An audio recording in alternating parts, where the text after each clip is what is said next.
அனைவருக்கும் வணக்கம்.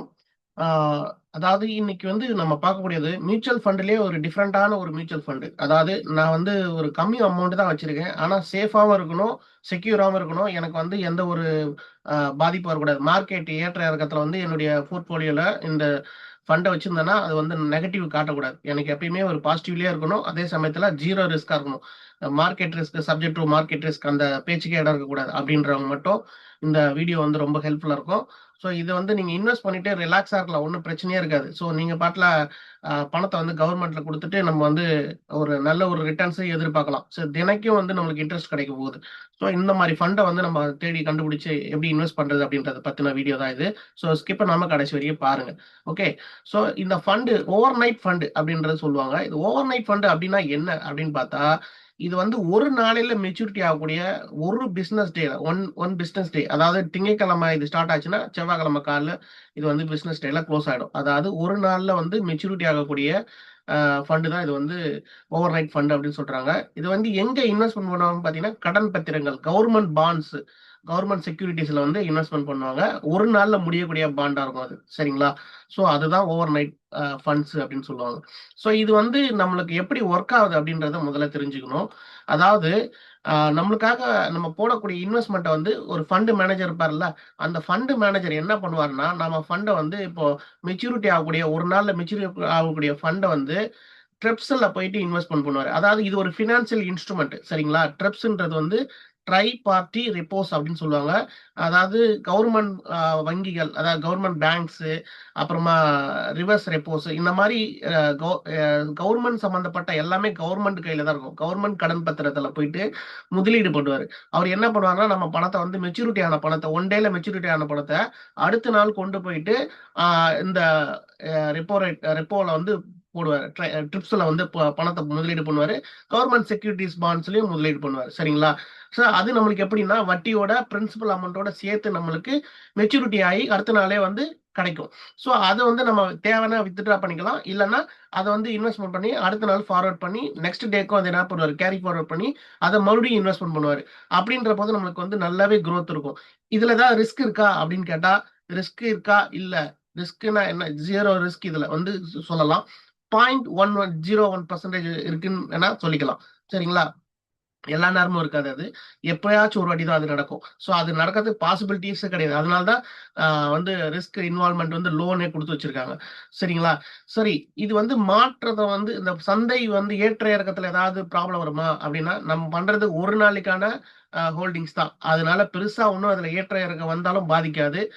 மார்க்கெட் ரிஸ்க்னால இது வந்து பாதிப்படையாது. அதுக்கப்புறமா இது பார்த்தீங்கன்னா, இன்ட்ரஸ்ட் ரேட்னால அதாவது ரெப்போ ரேட் இன்கிரீஸ் பண்றாங்க, கம்மி பண்றாங்க. அதனால ஏதாவது பாதிப்படையுமான்னா, கண்டிப்பா கிடையாது. ஏன்னா, எப்படி இருந்தாலும் உங்களுக்கு ப 0.25, 0.5 இப்படிதான் ஏத்துவாங்க. அப்படி ஏத்தும்போது உங்களுக்கு பெருசா ஒண்ணும் பாதிப்பு வந்துராது. அதனால தான் 0.01% நான் சொன்னேன். நம்மளுக்கு எவ்வளவு இன்ட்ரெஸ்ட் கிடைக்கும் வருஷத்துக்குன்னு பார்த்தீங்கன்னா, 5லிருந்து 6% வரைக்கும் இன்ட்ரெஸ்ட் கிடைக்கும். இது வந்து மார்க்கெட் சந்தை ஏற்றம் இறக்கத்துல வந்து மத்த மியூச்சுவல் ஃபண்ட் மாரி மைனஸ்ல போயிடாது. நம்ம போர்ட்ஃபோலியோ வந்து இப்போ வந்து ரூ. 1,00,000 போட்டிருக்கோம்னா, மத்த மியூச்சுவல் ஃபண்ட்ல என்ன நடக்கும்? மார்க்கெட் கிராஷ் ஆயிடுச்சுன்னா என்ன ஆகும்? நம்மளுக்கு ஒரு 10,000 5,000 இப்படின்னு நெகட்டிவ்ல காட்டும். ஆனா இந்த ஃபண்ட் வந்து நம்மளுக்கு ஒரு நாள்லயே மெச்சூரிட்டி ஆகுறனால, அடுத்த நாளைக்கு இது வந்து நம்மளுக்கு நெகட்டிவ்ல காட்டாது. சரிங்களா? நம்மளுக்கு வந்து அது போறதுக்கான வாய்ப்பு கிடையாது. ஒரு நாள்லயே நம்மளுக்கு என்ன ஆகுது? அதனுடைய மெச்சூரிட்டி முடிஞ்சிறதுனால அது பாசிபிலிட்டீஸ் இல்ல. அதனால சேஃப் அண்ட் செக்யூர் பாண்டுன்னு safe and secure sorry mutual ஃபண்டுன்னே சொல்லலாம். அதனால தான் இது பேர் ஓவர் நைட் மியூச்சுவல் ஃபண்ட் அப்படின்னு சொல்லுவாங்க. ஓகே. இது வந்து நம்ம வந்து எப்படி ஆ எங்கெல்லாம் இந்த மாரி ஃபண்ட் எங்கெங்க இருக்கு? எத்தன கம்பெனி நடத்துறாங்க அப்படின்னு பார்த்தீங்கன்னா, இதுல பார்த்தீங்கன்னா, first SBI overnight fund இருக்கு. ஐசிஐசிஐ புரூடென்ஷியல் இருக்கு. HDFC overnight fund, Nippon India, Axis over fund overnight fund. அப்புறம் Kotak overnight fund, Aditya Birla Sun Life overnight fund, Tata overnight fund, Bandhan bank overnight fund, DSP overnight fund, Zerodha overnight fund, Groww overnight fund. இத்தன பேர் வந்து இது வந்து அ இருக்குது. இந்த fund வந்து இருக்குது. நம்ம எந்த இதுல வேணாலும் இன்வெஸ்ட் பண்ணிக்கலாம். சரிங்களா? எதுல வேணாலும் நம்ம வந்து எஸ்பிஐல பண்ணுனா பண்ணிக்கலாம். ஹெச்டிஎஃப்சில வேணா பண்ணிக்கலாம். ஜிரோதால வேணா பண்ணிக்கலாம். ஆனா என்னன்னா, நம்மளுக்கு அ அசெட் அண்டர் மேனேஜ்மென்ட் வந்து அந்த இது வந்து மாறும். என்ஏவி மாறும். அதுக்கு ஏத்த மாரி என்ஏவி மாறும். சரிங்களா?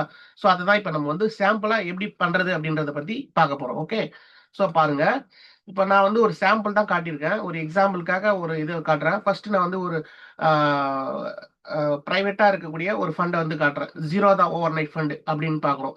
ஏன்னா இதுதான் நம்மளுக்கு வந்து சீப் அண்ட் பெஸ்டா இருக்குது பார்க்கும்போது. அதனால இதை வந்து சாம்பிளா காட்டுறேன் ஒரு எக்ஸாம்பிளுக்காக. ஸோ கரண்ட் என்ஏவி பார்த்தீங்கன்னா 10.72 இருக்கு.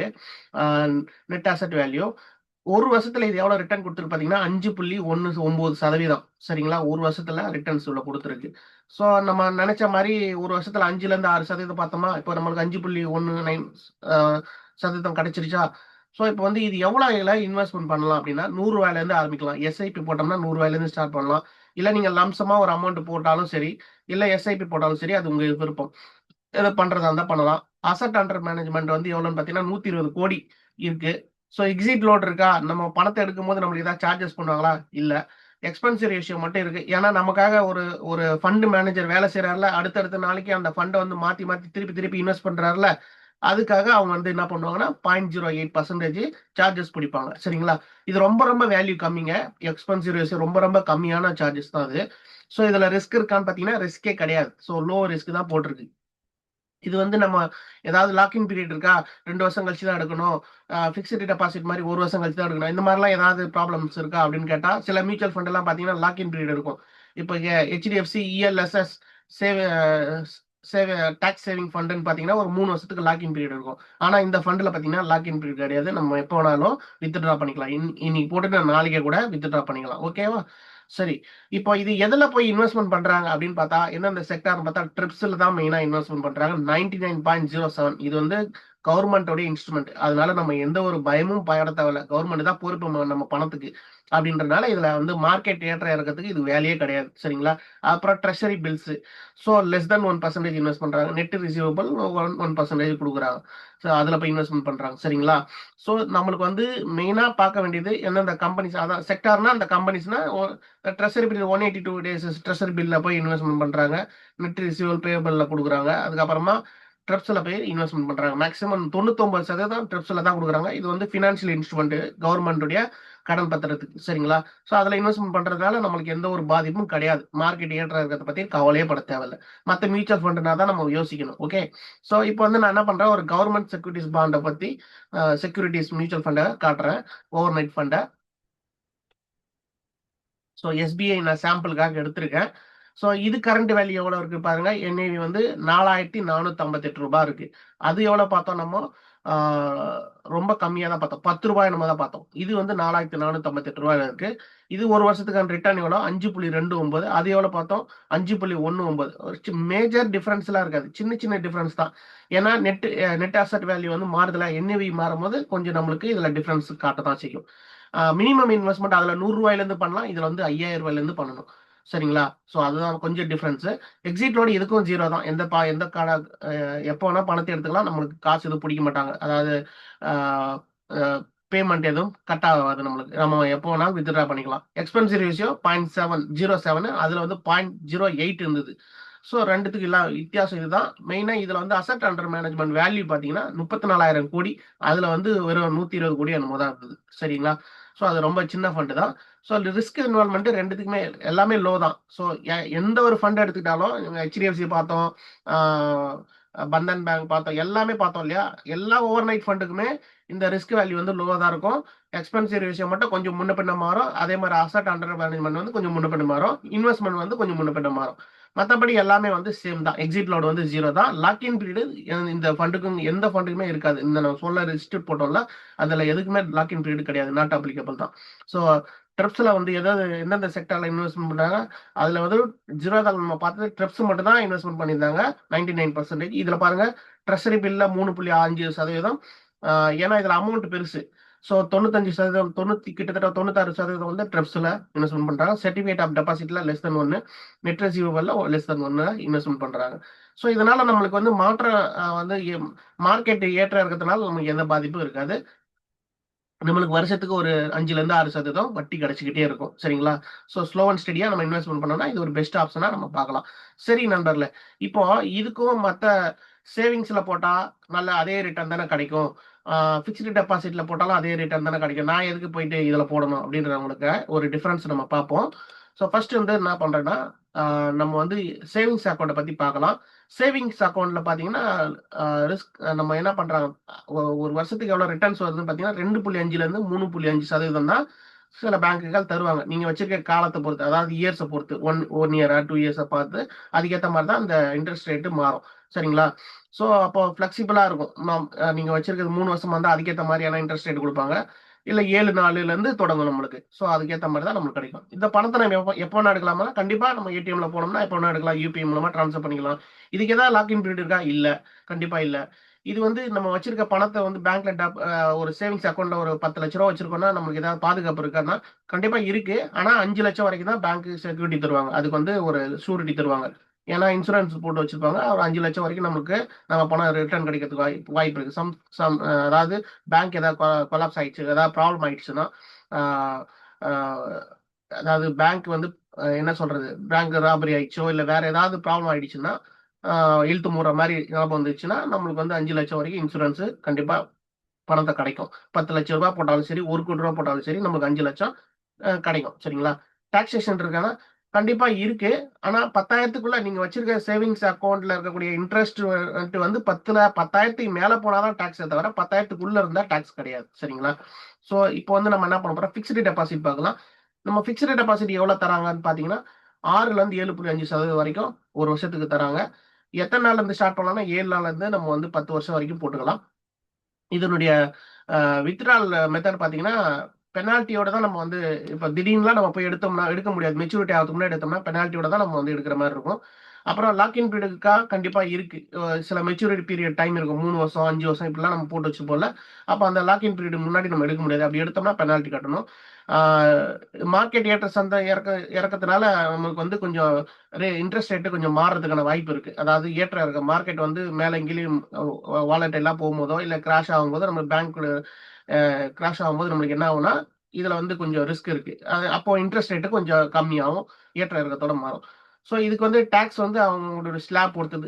இப்போ தனி மனிதனுடைய வருமானத்துக்கு 12,00,000 நிர்ணயிச்சிருக்காங்கன்னா, அப்போ 1,4,00,000 வரைக்கும் நம்மளுக்கு எக்ஸம்ஷன் குடுத்துருக்காங்க. நம்மளுடைய லாங் டெர்ம் கேபிட்டல் கெயினுக்கு. அதுக்கேத்த மாரி எல்லாமே மாறும். சரிங்களா? ஸோ இப்போ ஓவர் நைட் ஃபண்ட பத்தி பார்க்கலாம். இல்ல இது கம்பேர் பண்ணும்போது, இதுக்கு வந்து பார்த்தீங்கன்னா 5லேருந்து 6% இந்த இன் பிட்வீன்ல நம்மளுக்கு ஃப்ளோட்டிங்ல ஏன்னா ரெப்போ ரேட் வந்து மாறும் இல்லையா? 3 மாசத்துக்கு ஒரு வாட்டி ஆர்பிஐ நிர்ணயிப்பாங்க. மாறும்போது நம்மளுக்கு வந்து அதுக்கேத்த மாரி நம்மளுக்கு கிடைக்கும். ஸோ 5லேருந்து 6% கண்டிப்பா கிடைக்கும். அப்புறம் 1 நாள்லருந்து நம்ம எத்தன நாள் வேணாலும் வச்சுக்கலாம். எவ்வளோ நாள் வேணாலும் நம்ம வந்து ஹோல்டிங்ல வச்சுக்கலாம். இது வந்து எப்படி எடுக்க முடியும்? வித்ட்ரா பண்ண முடியுமானா, கண்டிப்பா முடியும். ஆனா T+1 டே கேஷ் கிரெடிட் ஆகும். ஒரு நாள் இன்னைக்கு ட்ரேடிங் ஆகுதுன்னா, அடுத்த நாள் தான் அது செட்டில்மென்ட் ஆகும். அதுக்கப்புறம் தான் நம்ம வந்து கேஷ வந்து வித்ட்ரா பண்ண முடியும். ஸோ இதுக்கு தான் லாக்இன் பீரியட் இருக்கா? இல்ல. எக்ஸிட் லோடு வந்து எதுவுமே கிடையாது. அதுக்கான ஏதாவது இப்ப இதுல வந்து பிக்ஸ்டு டெபாசிட்ல பெனால்டி கட்டுறோம். முன்னாடியே பணத்த மெச்சூரிட்டி முன்னாடி எடுத்தா. ஆனா இதுல வந்து அது கிடையாது. மியூச்சுவல் ஃபண்ட விட இது ரிஸ்க் கம்மி தான். அதே மாரி வரக்கூடிய லாபத்துக்கு இன்கம் டாக்ஸ்ல வந்து நம்மளுக்கு ஆஸ் பர் ஸ்லாப் நான் சொன்ன மாரி 1,4 லட்சத்துக்கு மேல போனா லாங் டெர்ம் அ 1,4 லட்சத்துக்கு மேல நமக்கு லாங் டெர்ம் கேப்பிட்டல் கெயின் இருக்கு இல்லையா? அதுக்கேத்த மாரி மாறும் நம்மளுக்கு எல்லாமே. சரிங்களா? இப்ப நம்ம இது யாரெல்லாம் வந்து நம்ம வந்து இத யூஸ் பண்ணலாமா? வேணாமா? அப்படின்னு யாரெல்லாம் யாருக்கெல்லாம் வந்து சூட்டபிளா இருக்கும் அப்படின்னு பார்த்தோம்னா, யாருக்கு வந்து பேங்க் சும்மா தான் பணத்த வந்து நான் வந்து சேவிங்ஸ்ல வச்சிருக்கேன். எனக்கு வந்து கொஞ்சம் வட்டி கொஞ்சம் கம்மியா இருக்கு. 3% 2% தராங்க. எனக்கு வந்து வட்டி கம்மியா இருக்கு. நான் ஒரு 5% எதிர்பார்க்குறேன். ரிஸ்க் இருக்கக்கூடாது அப்டின்னா, நான் சும்மா அதுல போட்டு வச்சிருக்கேன். எனக்கு 1 வருஷத்துக்கு சும்மா ஒரு சேஃப்டிக்காக வச்சிருக்கேன். அப்டின்றவங்க என்ன பண்ணலாம்? பணத்த வந்து சர்ப்ளஸா வச்சிருக்கேன் அப்டின்றவங்க, இப்போதைக்கு எனக்கு உபயோகப்படாது. ஆனா எனக்கு வட்டியோட எனக்கு பின்னாடி பிற்காலத்துல வந்து ஒரு 1 வருஷமோ, இல்ல 6 மாசமோ கழிச்சு கூட எனக்கு வேணும். இல்ல நான் வந்து டெம்பரரியா நான் ஒரு 2 மாசத்துக்கு வச்சுக்கிறேன் அப்டின்றவங்களுக்கு, இந்த மாரி ஒரு பேங்க் சேவிங்ஸோட இது வந்து கொஞ்சம் இன்ட்ரெஸ்ட் கொஞ்சம் நல்லா கிடைக்கும். கொஞ்சம் சேஃப்டியாவும் இருக்கும். சரிங்களா? அவசர தேவைக்கு வந்து ஒ இது வந்து எவ்வளோ நாள் வேணாலும் வச்சுக்கலாம். பணம் வந்து ரொம்ப பாதுகாப்பா இருக்கும். ஸோ பேங்க்லயும் அதேதான். என்ன ஒண்ணு திடீர்னு ஏதாவது பேங்க் அ காலி ஆயிடுச்சுன்னா, நம்மளுக்கு வந்து நஷ்டத்துல முடிஞ்சதுன்னா, அந்த மாரி ப்ராப்ளம் வரும்போது தான் நம்மளுக்கு வந்து அந்த சொன்னேன் இல்லையா? 5,00,000 வரைக்கும் இன்சூரன்ஸ் கிடைக்கணும். நம்ம எவ்வளோ பணம் போட்டிருந்தாலும். இதுல வந்து அப்படி கிடையாது. நம்ம போட்ட பணம் வந்து கண்டிப்பா எவ்வளோ இருந்தாலும் கவர்மெண்ட் வந்து குடுத்து தான் ஆகணும். குடுத்துருவாங்க. ஸோ, அடுத்தது வந்து லிக்விடிட்டி நம்ம எப்ப வேணாலும் எடுத்துக்கலாம். ஒண்ணும் பிரச்சனை இருக்காது. ஏன்னா வால்யூம் வந்து நெறைய பேர் இதுல பணம் போட்டிருப்பாங்க. எப்ப வேணாலும் எடுத்துக்கலாம். அதுக்கு எந்த ஒரு பிக்ஸ்டு டெபாசிட்ல முன்கூட்டி பணத்த எடுத்தா பேமெண்ட் பெனால்டி கட்டுறோம்ல, அது மாரி இதுல இருக்காது. சரிங்களா? ஈஸியாவே நம்ம ரிட்டர்ன் எடுத்துக்கலாம்.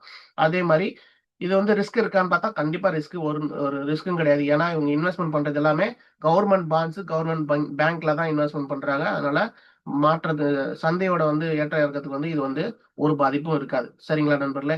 இதெல்லாம் தெரிஞ்சுக்கிட்டா மட்டும் நீங்க வந்து இதுக்கெல்லாம் தயாரா இருந்தா மட்டும் இன்வெஸ்ட்மெண்ட் பண்ணுங்க. இல்லைன்னா பண்ண வேண்டாம். ஸோ புரிஞ்சிருக்கும்னு நினைக்கிறேன். ஹெல்ப்ஃபுல்லா இருந்தா மறக்காம லைக் பண்ணுங்க. இது சப்போர்ட் பண்ணணும்னு நினைச்சீங்கன்னா ஷேர் பண்ணி விடுங்க. சப்ஸ்கிரைப் பண்ணுங்க. படிச்சு பார்த்துங்க. I'm not a SEBI registered person. Investment பண்றதுக்கு முன்னாடி ஃபினான்ஷியல் அட்வைசர் கேட்டுட்டு பண்ணுங்க. நன்றி, வணக்கம். நம்ம அடுத்த நல்ல பதிவுல சந்திக்கலாம். Thank you.